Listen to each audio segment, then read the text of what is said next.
Good morning, everybody. It's Ward here. I need a beard trim. I don't know if you can tell, but I can tell. I'm having my morning coffee here.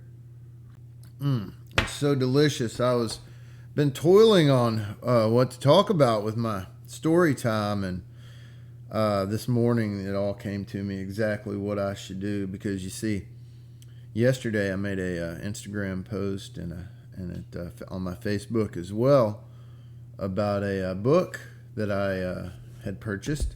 This book here, this is Ernest Hemingway, In Our Time. This is a very nice copy, as you can see. I made it's got a wonderful book plate in there from the original owner. It is very nice. Right there, as you can see, this is the third printing from 1928 there.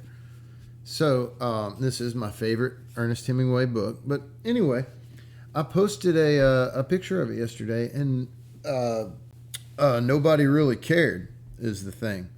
And man, that's just too bad. So in response to the mass indifference of one of the greatest pieces of literature ever compiled by one of the greatest authors, one of the greatest American authors ever, since nobody gave a shit, I decided that I'm going to talk about books today for as long as I feel like it. 2 minutes so far. Let's just stay on this one while we're at it. Let's stay on it. So this is the first American edition of In Our Time, the third printing.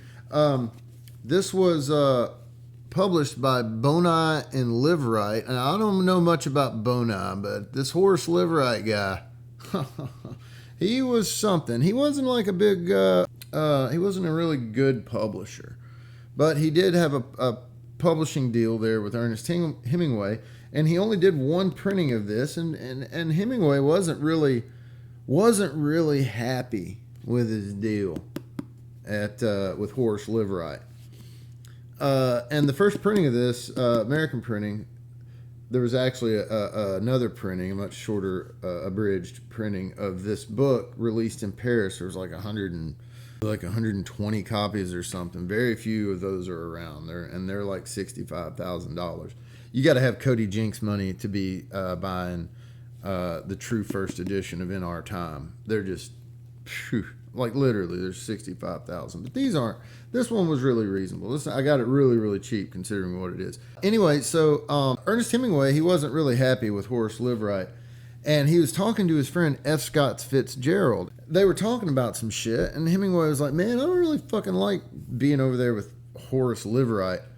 And Fitzgerald was like, "Dude, you gotta come over to Scribner's. You gotta meet Maxwell Perkins. Maxwell Perkins is awesome." And so Hemingway and Maxwell Perkins, they liked it, and Perkins liked his shit, liked it. But Hemingway was like, "Look, I can't do anything because I'm over here. I'm signed over with this publisher, Horace Liveright, and he's a dick, and I don't like him. And I want out of that deal, but there's really nothing I can do." And they, but then it all came to them that if Ernest Hemingway wrote a book that Horace Liveright would not publish, then that would get him out of his publishing contract with Horace Liveright. And so, genius Ernest Hemingway, right, wrote this book, The Torrents of Spring, and he gave it to Horace Liveright and said, "Well, here's my new book. Publish it and put it out for me." And Horace Liveright read it, and Horace Liveright said, "Hey, wait a minute. Isn't this book just making fun of this book, Dark Laughter by Sherwood Anderson?" And Hemingway was like, "It sure is. It's just making fun of this one," which, by the way, if you're wondering about these books, this is a special edition of Dark Laughter. Again, a fantastic find for a collector, signed by Sherwood Anderson. Isn't that nice?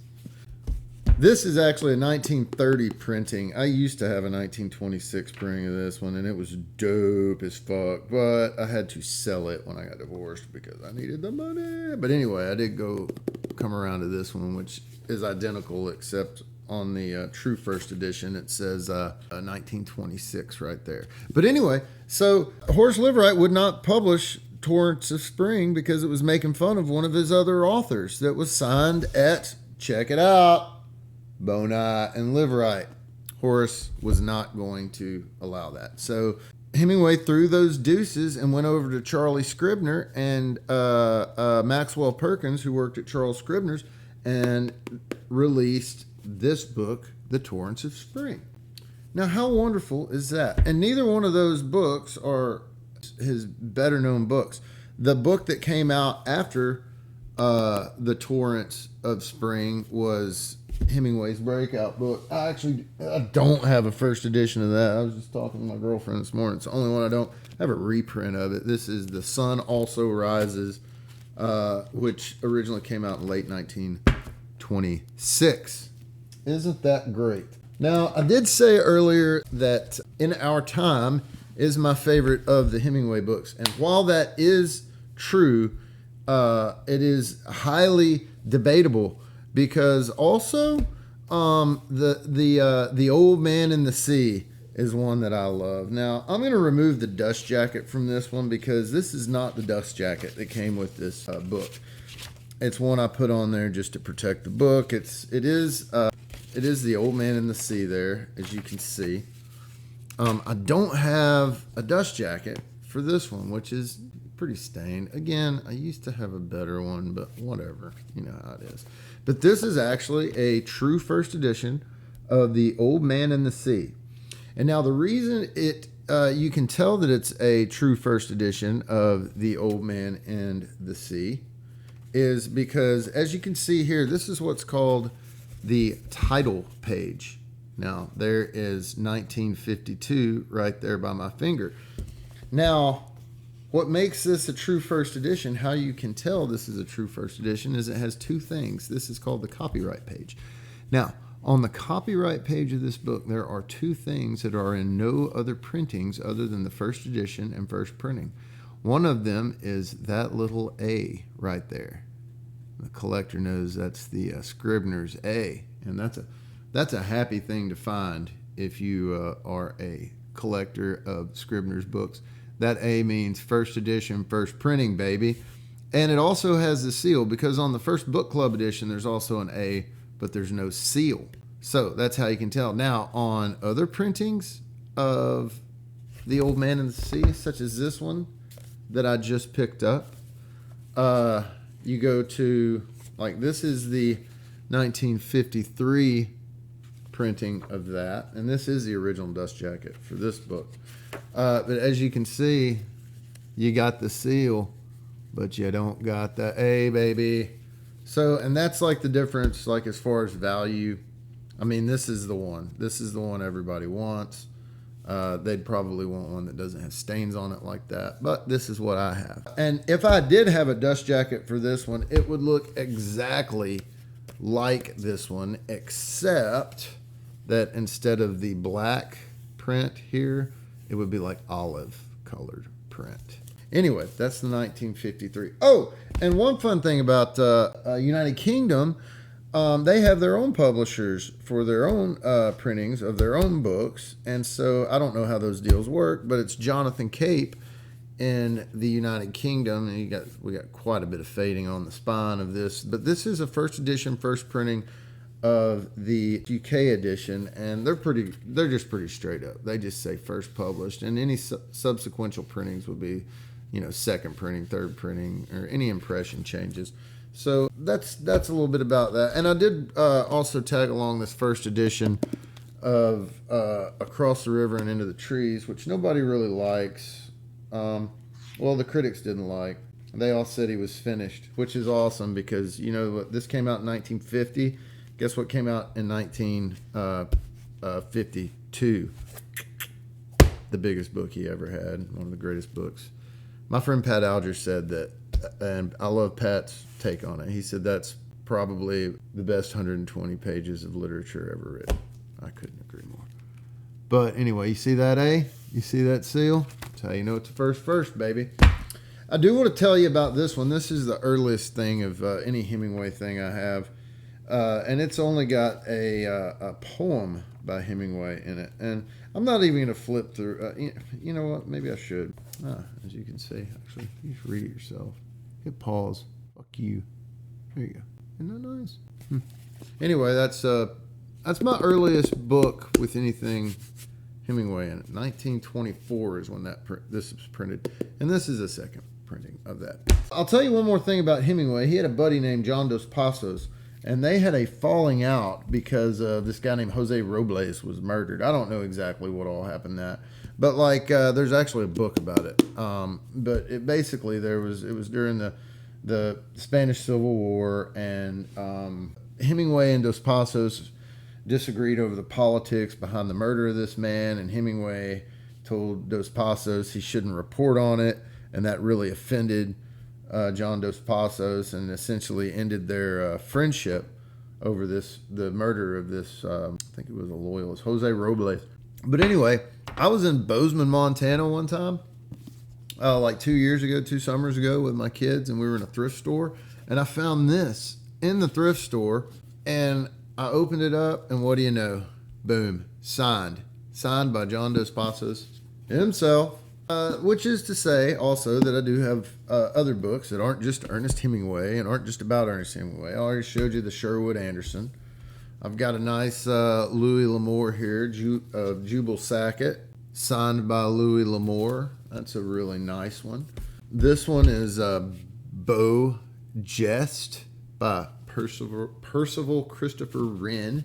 And Beau Geste, have not read this book. However, it is signed and numbered. This is a limited edition copy. It's one of my favorite movies. It's an old Gary Cooper movie. And Robert Preston is in that movie as well. It's a great, great movie. And this is the book of that. It's about the French Foreign Legion and jewel thieves. And ooh, it's so good. But anyway, you can't even stream it. You got to buy the DVD. But anyway, that's a special edition of Beau Geste. It's wonderful, wonderful. And you know what? The last book I'm going to show you, and just because it's just so doggone interesting.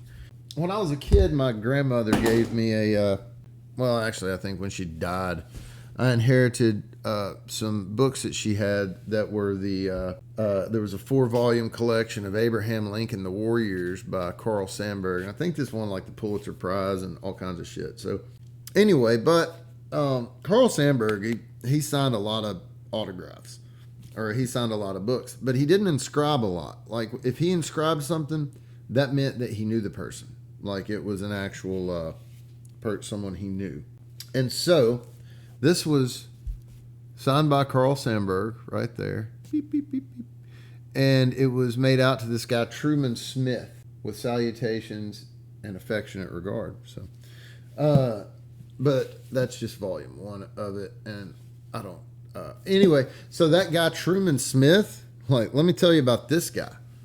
So like in 19 or like 1925, or I don't know what year, you're gonna have to Google it, but Truman Smith did something that not a lot of people did. He interviewed Adolf Hitler, and then he came back to America and he was like, hey guys, I interviewed this dude, his name is Adolf Hitler, and I've got a really bad feeling about that dude. And that's what he did. He came back and he told all the president, and everybody was like, and so we got to keep our eye on that Hitler fella. But anyway, Truman Smith, this was his book, and he was the first guy to warn us about Hitler. You may not think that's interesting, but I think it's fucking interesting. And here's my deal. I posted a thing about a book yesterday, and nobody liked it. And I don't care if anybody likes my shit. It's not why I post it. But here's my problem. I should have looked at how many people actually saw it. I could look at that. You know what? I am going to look at that, and then I'm going to send another video, and she's going to pop it in there. But whatever those numbers are, and I'm sure they're not astronomical numbers of how many people saw that actual picture of my book in our time. But what's going on, people? Like, we live in a society where a country music man, has some books that he likes to read them, hold them, have them. He likes to share with you about these books. What does he get? A few comments, a couple of likes, a bunch of passersby that don't give a shit. They want to spend their time listening to AI music and certainly not giving a shit about literature, which we should. I should care about it more. I should read more. I don't read enough. I should read more. We should all read more. We should read more books. We should get our heads out of our phones. We should get our heads out of our asses. Like, who gives a shit about half the shit that hantavirus or whatever? Have you read up on that? Go look at how fucking hard it is to get hantavirus from another human being. Go look that up, please. Or I got a better idea. Don't go look that up. Instead, go find this book, In Our Time. It's short stories. It's fucking short stories. They're short. It's not going to take a lot of time out of your life. It's going to give you some enjoyment. It's going to give you some insight. You're going to learn something. The first story in here is called Indian Camp. It's a tragic, beautiful story. But you're not going to do that, are you? No. Why would you go fucking find a book? I mean, my God. Why don't you instead get on TikTok? Doom scroll. Why don't you doom scroll? Doom scroll through mindless things. I know I will. But you know what?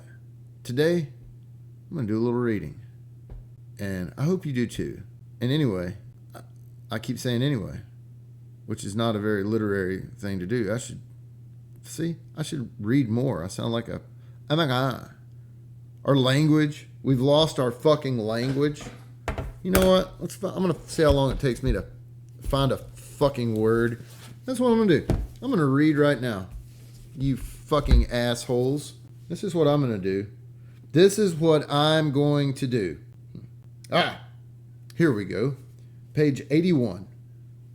A very short story, which can also be read by you whenever the fuck you feel like it. You don't have to depend on me to read books to you because you're fucking lazy like the rest of us. Fucking assholes. One hot evening in Milan, they carried him up onto the roof, and he could look out over the top of the town. There were chimney swifts in the sky. After a while, it got dark, and the searchlights came out. The others went down and took the bottles with them. He and Ag could hear them below on the balcony. Ag sat on the bed. She was cool and fresh in the hot night. Ag stayed on night duty for 3 months. They were glad to let her. When they operated on him, she prepared him for the operating table, and they had a joke about friend or enema. He went under the anesthetic, holding tight onto himself, so he would not blab about anything during the silly talky time. After he got on crutches, he used to take the temperatures so Ag would not have to get up from the bed. There were only a few patients, and they all knew about it. They all liked Ag. As he walked back along the halls, he thought of Ag in his bed. Before he went back to the front, they went in Duomo and prayed. It was dim and quiet, and there were other people praying. They wanted to get married, but there was not enough time for the banns, and neither of them had birth certificates. They felt as though they were married, but they wanted everyone to know about it, and to make it so they could not lose it. Ag wrote him many letters that he never got until after the armistice. 15 came in a bunch to the front, and he sorted them by dates and read them all straight through. They were all about the hospital and how much she loved him and how it was impossible to get along without him and how terrible it was missing him at night. After the armistice, they agreed he should go home to get a job so that they might be married. Ag would not come home until he had a good job and could come to New York to meet her. It was understood he would not drink, and he did not want to see his friends or anyone in the States, only to get a job and be married. On the train from Padua to Milan, they quarreled about her not being willing to come home at once. When they had to say goodbye in the station at Milan, they kissed goodbye, but were not finished with the quarrel. He felt sick about saying goodbye like that. He went to America on a boat from Genoa. Ag went back to Torre de Mosta to open a hospital. It was lonely and rainy there, and there was a battalion of Arditi quartered in the town. Living in the muddy, rainy town in the winter, the major of the battalion made love to Ag, and she had never known Italians before, and finally wrote to the States that theirs had only been a boy and girl affair. She was sorry, and she knew he would probably not be able to understand, but might someday forgive her and be grateful to her, and she expected, absolutely, unexpectedly, to be married in the spring. She loved him as always, but she realized now it was only a boy and girl love. She hoped he would have a greater career, and believed in him absolutely. She knew it was for the best. The major did not marry her in the spring, or any other time. Ag never got an answer to the letter to Chicago about it. A short time after, he contracted gonorrhea from a salesgirl in a Loop department store riding in a taxi cab through Lincoln Park. That's it. That's a very short story. There's some bullshit in that. There was actually a girl named Ag, right? And she was a nurse when he got blew up in World War One. He got blew up. And she was his nurse, and he fell in love, and they fell in love. And she actually wrote him a letter saying all that, except about fucking all those Italian dudes. Like that, I don't think that happened. I think he threw that in there to feel better or to make her look like shit. I don't know why he did it. But, hey, guess what? You got your little Hemingway today. So, anyway, subscribe for more stories and follow me for more likes and blah, blah, blah, blah, blah. So, go read a book.